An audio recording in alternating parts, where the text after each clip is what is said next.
የኤርትራ ጦር የኢትዮጵያን ድንበር ጥሶ ገባ። ኢሳያስ አፈወርቂ ኢትዮጵያን አዘናግተው ጉድ ሰርተዋል። ልዩ ሰበር ዜና ከድንበር ደርሶናል፣ በዝርዝር ይቀርባል። በኦሮሚያ ክልል የኢትዮጵያ ኦርቶዶክስ ተዋሕዶ ቤተክርስቲያን ቀሳውስት አሰቃቂ በሆነ ሁኔታ ተገድለዋል። እጅግ አሳዛኝ ዜና ተሰምቷል። ዝርዝሩ በቆይታችን ይቀርባል። የህንዱ ጠቅላይ ሚኒስትር ናሬንድራ ሞዲ ለሁለት ቀናት ስራ ጉብኝት አዲስ አበባ ገብተዋል። ምርጫ 2017 እየተቃረበ ይገኛል። ኢዜማ ምርጫውን አስመልክቶ ምላሽ ሰጥቷል። በቅድሚያ የሚዳሰሰው ርዕሰ ጉዳያችን ነው። ክቡራትና ክቡራን የጥበብ ሚዲያ ቤተሰቦች በዛሬው ቆይታችን እነዚህንና ሌሎችንም ሀገር አቀፍና ዓለም አቀፍ መረጃዎችን በዝርዝር ወደ እናንተ የምናቀርብ ይሆናል። ሚዲያችን በጋዜጠኞች የተመሰረተ ሚዛናዊና ተአማኒ መረጃዎችን በየዕለቱ የሚያደርሳችሁ ገለልተኛ ሚዲያ ተቋም ነው። ለቤቱ አዲስ የሆናችሁ ሰብስክራይብ በማድረግ የደወል ምልክቷን በማብራት የቤቱ አባል ትሆኑ ዘንድ በታላቅ ትህትና እንጋብዛለን። በቅድሚያም የዕለቱን የቢዝነስ ዘገባዎች አስቀድመን ወደ ዝርዝር ዘገባዎቹ እናልፋለን። ጥበብ ሚዲያ የህዝብ ድምጽ ነው። ዛሬ በዳሽን ባንክ አንድ የአሜሪካን ዶላር 151 ብር ከ5 ሳንቲም ሲመነዘር የአውሮፓ ዩሮ 175 ብር ከ8 ሳንቲም ተመንዝሯል። ፓውንድ ስተርሊንግ 204 ብር ከ6 ሳንቲም፣ የተባበሩት አረብ ኤምሬቶች ድርሃም 41 ብር ከ3 ሳንቲም፣ የሳውዲ ሪያል 40 ብር ከ4 ሳንቲም እንዲሁም የቻይና ዩዋን 21 ብር ሲመነዘር ውሏል። በአቢሲኒያ ባንክ አንድ የአሜሪካን ዶላር 151 ብር ከ9 ሳንቲም፣ ፓውንድ ስተርሊንግ 202 ብር ከ3 ሳንቲም፣ የአውሮፓ ዩሮ 176 ብር ከ8 ሳንቲም፣ የተባበሩት አረብ ኤምሬቶች ድርሃም 43 ብር ከ9 ሳንቲም፣ ሪያል 43 ብር ከ4 ሳንቲም እንዲሁም የቻይና ዩዋን 21 ብር ከ5 ሳንቲም በዛሬው ዕለት ሲመነዘር የዋለ ሲሆን በህብረት ባንክ አንድ የአሜሪካን ዶላር 151 ብር ከ6 ሳንቲም፣ ፓውንድ ስተርሊንግ 202 ብር ከ9 ሳንቲም፣ የአውሮፓ ዩሮ 178 ብር ከ9 ሳንቲም ተመንዝሯል። ኢዜማ ትግራይና አማራ ክልሎችን ጨምሮ ቦርዱ ምርጫውን ለማከናወን በሚያስችላቸው ስፍራዎች ሁሉ እንደሚወዳደር አሳወቀም። የኢትዮጵያ ዜጎች ለማህበራዊ ፍትህ ፓርቲ ኢዜማ በዛሬው ዕለት መጪውን 7ኛ ዙር ምርጫ አስመልክቶ ባወጣው ጋዜጣዊ መግለጫ ሁለቱንም ክልሎች ጨምሮ ብሔራዊ ምርጫ ቦርድ በሚለያቸው ስፍራዎች ሁሉ እንደሚወዳደር አሳውቋል። ኢዜማ ይህንን ከማለቱ ጥቂት ሳምንት በፊት በቃል አቀባዩ ሚካኤል አስገዶም በኩል መግለጫ የሰጠው ህወሓት ፓርቲውን በህገወጥ መንገድ የማገድና በትግራይ ህገወጥ ምርጫ የማካሄድ አዝማሚያዎች በማለት ሁኔታዎችን የዘፈቀደ ውሳኔ ሲል በይኖት ነበር። በትግራይ ህገወጥ ሲል የጠሩትን ምርጫ የማካሄድ ፍላጎት እንዳለ የሚገልጹት ቃል አቀባዩ ይህም ህወሓትን ኢላማ በማድረግ ህዝቡን ለማጥቃት መሆኑን ተናግረው ነበር። በአማራ ክልል 2 ዓመታትን የተሻገረው በትጥቅ የታገዘ ግጭት በመቀጠሉ የሰዎች ህይወት እየጠፋ የአካል ጉዳት እየደረሰ መሆኑን የኢትዮጵያ ሰብአዊ መብቶች ጉባኤ ኢሰመጉ በዛሬው ዕለት እንኳን ያወጣው መግለጫ ያመለክታል። ኢዜማ ግን ቃል በቃል የህወሓትን ዛቻና የአማራ ክልሉን በትጥቅ የታገዘ ግጭት ባይጠቅስም ቦርዱ እነዚህን ክልሎች ምርጫ አካሄድባቸዋለሁ ካለ እንደሚወዳደር አሳውቋል። ፓርቲው በመግለጫው ባንጸባረቀው የአቋም መግለጫው ከዚህ ቀደም በተደጋጋሚ እንዳሳወቃችሁት ኢትዮጵያ ያለችበትን ሁኔታ የተረዳ የመፍትሄ አማራጭ ሐሳብ ማቅረብ አንዱ ዓላማይ ነው ብሏል። ባለፉት ዓመታትም ይህንን ስራ በመስራት በዜጎች ደህንነት፣ የምጣኔ ሀብትና የህግ በላይነት ላይ የልዩነት ሐሳቦችን በማንሳት ሳሳይ ቆይቻለሁ ባይ ነው። ፓርቲው የኢትዮጵያ ምርጫ ቦርድ ግንቦት 24 ቀን 2018 ዓ.ም ለማካሄድ ቀነ ቆረጠለትን ሀገራዊ ምርጫ አስመልክቶ ኢዜማ ለመወዳደር መወሰኑን አሳውቋል። ይህንን ውሳኔ የወሰንኩት ሂደቶቹ አልጋ ባልጋ ይሆናሉ በሚል አይደለም ያለው ፓርቲው ሀገሪቱ አሁን ካለችበት ሁኔታ በመነሳት ችግሮች መደበኛ በሆነው የህገ መንግስት ወይም የፖለቲካ ስርዓት መፍታት አይቻልም በሚል የጋራ ምክክር ሂደት መጀመሩ ሀገሪቱ ውስጥ ያለውን ነባራዊ ሁኔታ የሚያስረዳ ነው ብሏል። ከዚህ ጋር በተያያዘም ለምርጫው ምቹና አስቻይ ሁኔታዎችን በተመለከተ በሀገሪቱ አንዳንድ ሲሉ በገለጿቸው አካባቢዎች ያለውን የጸጥታ ሁኔታ፣ የፖለቲካ ምህዳሩ በገዢው መንግስት ካድሬዎች ሲል በጠራቸው አካላት እንደሚወራው በሚፈለገው ልክ ሰፊ አለመሆኑን አመላክቷል።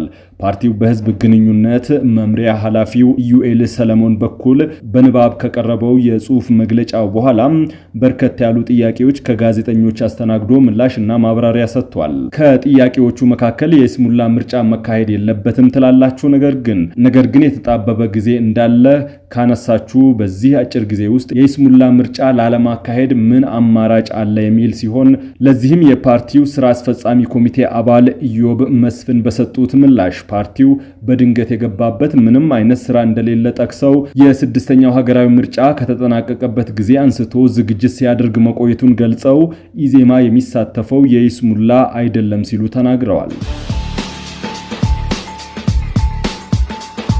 በሆሮ ጉድሩ በታጣቂዎች የተገደሉ የኢትዮጵያ ኦርቶዶክስ ተዋሕዶ ቤተክርስቲያን ቀሳውስት አስክሬን አለመገኘቱ ተነገረ። በኦሮሚያ ክልል በሆሮ ጉድሩ ወለጋ ዞን ሁለት የኢትዮጵያ ኦርቶዶክስ ተዋሕዶ ቤተክርስቲያን አባቶች በታጣቂዎች ከተገደሉ ቀናት ቢቆጠሩም አስክሬኖቻቸው እንዳልተገኙ ተገልጿል። ቀሳውስቱ ህዳር 21 ቀን 2018 ዓመተ ምህረት በሃራቶ ማርያም ቤተክርስቲያን ዓመታዊ ክብረ በዓል ታድመው ወደ ሻምቡ ከተማ እየተመለሱ ሳለ ነበር መኪናቸው በታጣቂዎች እንዲቆም ከተደረገ በኋላ ወደ ጫካ ተወስደው የተገደሉትም። በጉዞ ላይ አብሯቸው ከነበሩት ቀሳውስት አንደኛው በጅማ ገነቴ አካባቢ የቅድስት ማርያም ክብረ በዓል ነበረም። ከስነ ስርዓቱ ስንመለስ 9 ሰዓት አካባቢ ታጣቂዎች አስቆሙን ሲሉ ተናግረዋል።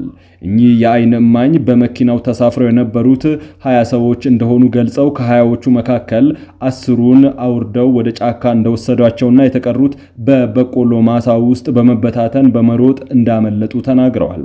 ቄሱ እንደገለጹት ታጣቂዎቹ በሻምቡ ከተማ መግቢያ ላይ መንገድ ዘግተውና ስናይፐር ይዘው ነበረም።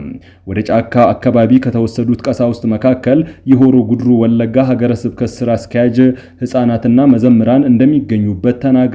ከቀሳውስቱ መካከል ሁለቱ ታግተው መለቀቃቸውን የአይን እማኙ ገልጸው ቄስ ጉዱማ ዱፋና ቄስ ደሳለኝ ነሞምሳ ደግሞ መገደላቸውን የተገኘው መረጃ እንደሚያመላክት አክለዋል።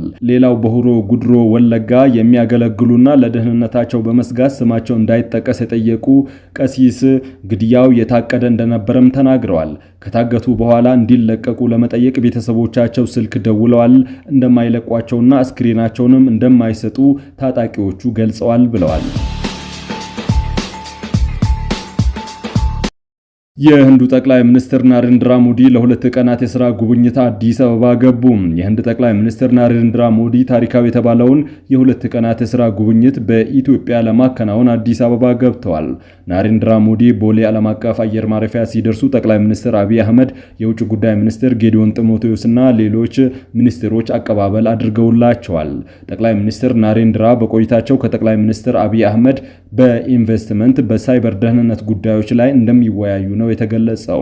በኢትዮጵያ የህንድ አምባሳደር ኢኒላር ኩማር ራይ ጠቅላይ ሚኒስትር ናሬንድራ ሞዲ ትኩረት በሚሰጣቸው የሁለትዮሽ ግንኙነቶች ጉዳዮች ማለትም በኢንቨስትመንት፣ በግብርና፣ በማዕድን ልማት፣ በዲጂታል መሰረተ ልማትና በሳይበር ደህንነት ከጠቅላይ ሚኒስትር አብይ አህመድ ጋር ሰፊ ውይይት እንደሚያደርጉ ቀደም ሲል ተናግረዋል። ነገ በሚደረገው በኢፌድሪ 6ኛው የህዝብ ተወካዮችና የፌዴሬሽን ምክር ቤቶች 5ኛው የሥራ ዘመን የጋራ ስብሰባ ላይ የህንዱ ጠቅላይ ሚኒስትር ናሬንድራ ሞዲ ንግግር ያደርጋሉ ተብሎ እንደሚጠበቅ የህዝብ ተወካዮች ምክር ቤት አሳውቋል። በተጨማሪም ቁጥራቸው 2500 የሚጠጋ በኢትዮጵያ የሚኖሩ ህንዳውያን ማህበረሰብ እንደሚገኙ የተገለጸ ሲሆን ለእርሳቸው ክብር በተዘጋጀ ልዩ የባህልና የእንኳን ደህና መጡ ዝግጅቶች ላይ ይሳተፋሉ ተብሎ ይጠበቃል። የውጭ ጉዳይ ሚኒስቴር እንዳሳወቀው ጉብኝቱ ሁለቱ ሀገራት እንደ ግሎባል ሳውዝ አጋሮች ላይ ያላቸውን የጋራ ቁርጠኝነት የሚያረጋግጥና የሁለትዮሽ ትብብርን በተለያዩ ዘርፎች የሚያጎለብት ይሆናል። የትምህርት ሚኒስቴር በጥር ወር 2018 የመውጫ ፈተና ይሰጣል። ፈተናውን ለመጀመሪያ ጊዜ የሚወስዱ እጩ ተመራቂዎች ምዝገባ ታህሳስ 6 ቀን 2018 የተጀመረ ሲሆን እስከ ታህሳስ 13 2018 ይቆያል ተብሏል። እነዚህ ተማሪዎች በተቋም ደረጃ ምዝገባቸውን በተጠቀሱት ቀናት አድርገው መረጃቸውን ለትምህርት ሚኒስቴር የሚላክ መሆኑ ተገልጿል። የፈተና አስተዳደር ክፍያ 750 ብር በኢትዮጵያ ንግድ ባንክ አካውንት በኩል በመክፈል የከፈሉበትን ኦሪጂናል ደረሰኝ ከነሙሉ ስማቸው ለትምህርት ክፍላቸው መላክ ይጠበቅባቸዋልም ተብሏል። የፈተና መውጫውን በድጋሚ የሚወስዱ አመልካቾች ምዝገባ የሚያደርጉት ደግሞ በራሳቸው እንደሆነ ነው የተገለጸው። ቋሚ ኮሚቴው ሚኒስቴር መስሪያ ቤቱ የኦዲት ማስተካከያ አድርጎ መርሃ ግብሩን በ15 ቀናት ውስጥ አስተካክሎ እንዲያቀርብ አሳሰበም።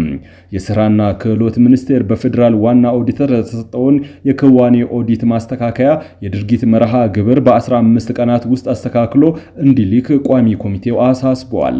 በህዝብ ተወካዮች ምክር ቤት የመንግስት ወጪ አስተዳደርና ቁጥጥር ጉዳዮች ቋሚ ኮሚቴ የፌዴራል ዋና ኦዲተር ከ2014 እስከ 2017 ዓ.ም የቀረበውን የኦዲት ግኝት መሰረት በማድረግ የሚኒስቴር መስሪያ ቤቱን አፈጻጸም በትላንትናው ዕለት ገምግመዋል። የቋሚ ኮሚቴው ሰብሳቢ የሽመቤት ደምሴ በሰጡት አስተያየት ሚኒስቴር መስሪያ ቤቱ ባለፉት በጀት ዓመታት በፌዴራል ዋና ኦዲተር የተሰጡትን የክንዋኔ ኦዲት አስተያየት የተቀበለ ሲሆን የድርጊት መርሃ ግብሩን አለመላኩን ገልጿል።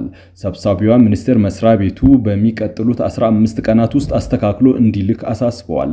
ተቋሙ የተጣለበት ኃላፊነት ሰፊና የባለ ብዙ ድርሻ አካላትን የጋራ ጥረት የሚፈልግ ቢሆንም በእቅዱ የተቀመጡትን ዋና ዋና ተግባራት አፈጻጸም ውስንነት ያለባቸው በመሆኑ በተለይም በስራ ዕድል ፈጠራ ፈንድ ማፈላለግ ለታለመለት ዓላማ መዋሉን በመከታተል ረገድ ትኩረት ሰጥቶ ሊሰራ ይገባል ብለዋል። የፌዴራል ዋና ኦዲተር መሰረት ዳምጤ በበኩላቸው የሚሰጡ የኦዲት አስተያየቶችን ተቀብሎ በመተግበር ማስተካከል ለተቋሙ ስኬት ጠቀሜታው የጎላ በመሆኑ ትኩረት ሊሰጠው ይገባል ማለታቸውን ከምክር ቤቱ የተገኘው መረጃ ያመላክታል። የቋሚ ኮሚቴው ሰብሳቢ አራሬ ሞሲሳ አሰራርን እስከታች ድረስ በመዘርጋት በመከታተል የስራ ዕድል ፈጠራ፣ የውጭ ሀገር የስራ ስምሪት፣ የአካል ጉዳተኞችና ከስደት ተመላሾችን ፍላጎትና ጥያቄዎችን ለመመለስ ትኩረት ሰጥቶ መስራት ይገባዋል በማለት ገልጸዋል። የስራና ክህሎት ሚኒስትሯ ሙፈሪያት ካሚል በበኩላቸው በርካታ ውጤታማ ተግባራትን ብናከናውንም የሚቀሩን የበለጡ በመሆናቸው አስተያየቱን በአግባብነት ተቀብለን እንሰራለን ብለዋል። ቦርዱ ሰባተኛውን ጠቅላላ ምርጫ ለሚታዘቡ 45 የሀገር ውስጥ ታዛቢዎች የእውቅና ሰርተፊኬት ሰጠ። የኢትዮጵያ ብሔራዊ ምርጫ ቦርድ ግንቦት 24 2018 የሚያካሄደውን ሰባተኛውን ጠቅላላ ምርጫ ለሚታዘቡ 45 ሀገር በቀል የሲቪል ማህበረሰብ ድርጅቶች የእውቅና ሰርተፊኬት መስጠቱን አሳውቋል። ቦርዱ በማህበራዊ ትስስር ገጹ ባወጣው መግለጫ የእውቅና ሰርተፊኬቱን በኢትዮጵያ የምርጫ ፖለቲካ ፓርቲዎች ምዝገባና የምርጫ ስነ ምግባር አዋጅ ቁጥር 1162/2011 እንዲሁም የሀገር ውስጥ የምርጫ ታዛቢዎች ፈቃድ አሰጣጥና አሰራር ስነ ምግባር መመሪያ ቁጥር 5/2012 መሰረት በተሰጠው ስልጣን መስጠቱን ገልጿል።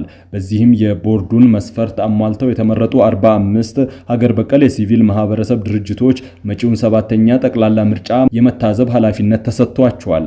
የኢትዮጵያ ብሔራዊ ምርጫ ቦርድ ቀደም ሲል ሰባተኛውን ጠቅላላ ምርጫ ለሚታዘቡ የሲቪል ማህበረሰብ ድርጅቶች የታዛቢዎችን የምዝገባ ሂደት ቀልጣፋ፣ መረጃ አደረጃጀቱን ዘመናዊ እንዲያደርግ ታስቦ የተዘጋጀውን የበይነመረብ ላይ ምዝገባና መረጃ አደረጃጀትን አስመልክቶ የግንዛቤ መስጫ ከጥቅምት 25 እስከ 26 2018 መስጠቱን አሳውቀዋል።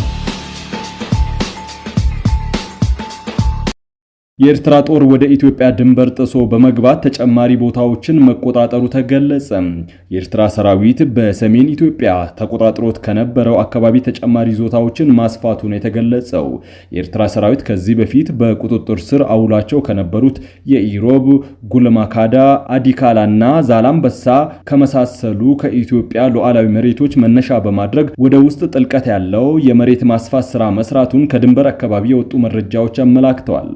የሰሞኑ የኤርትራ ሰራዊት በኢትዮጵያ ሉዓላዊ መሬት እያደረገ ያለው ወታደራዊ እንቅስቃሴ ቀጠናውን ወደ አስከፊ ቀውስ ሊከተው ይችላል ተብሏል። 25 ዓመት ሞላው የተባለው የአልጀርሱ ስምምነትንም በግልጽ የጣሰ ተግባር ነው። በአንድ በኩል ስምምነቱ ይከበር የምትለዋ ኤርትራ በተቃራኒው ስምምነቱን ጥሳ በኢትዮጵያ ሉዓላዊ መሬት ላይ የፈጸመችው ወረራ በቀጠናው ሰላም እንዲሰፍን ያላት ፍላጎት አነስተኛ መሆኑን አመላካች ነው ተብሏል። ክቡራትና ክቡራን የጥበብ ሚዲያ ቤተሰቦች ለሰዓቱ የመራረጥናቸው ዘገባዎቻችን በዚህ አብቅተዋል። ከኛ ጋር በመሆን መረጃን ከጥበብ ስለተከታተላችሁ ከልብ እናመሰግናለን። ሚዲያችን በጋዜጠኞች የተመሰረተ ሚዛናዊና ተአማኒ መረጃዎችን በየዕለቱ የሚያደርሳችሁ ገለልተኛ የሚዲያ ተቋም ነው። ለቤቱ አዲስ የሆናችሁ ሰብስክራይብ በማድረግ የደወል ምልክቷን በማብራት የቤቱ አባል ትሆኑ ዘንድ በታላቅ ትህትና ጋብዘን ተሰናብተናል።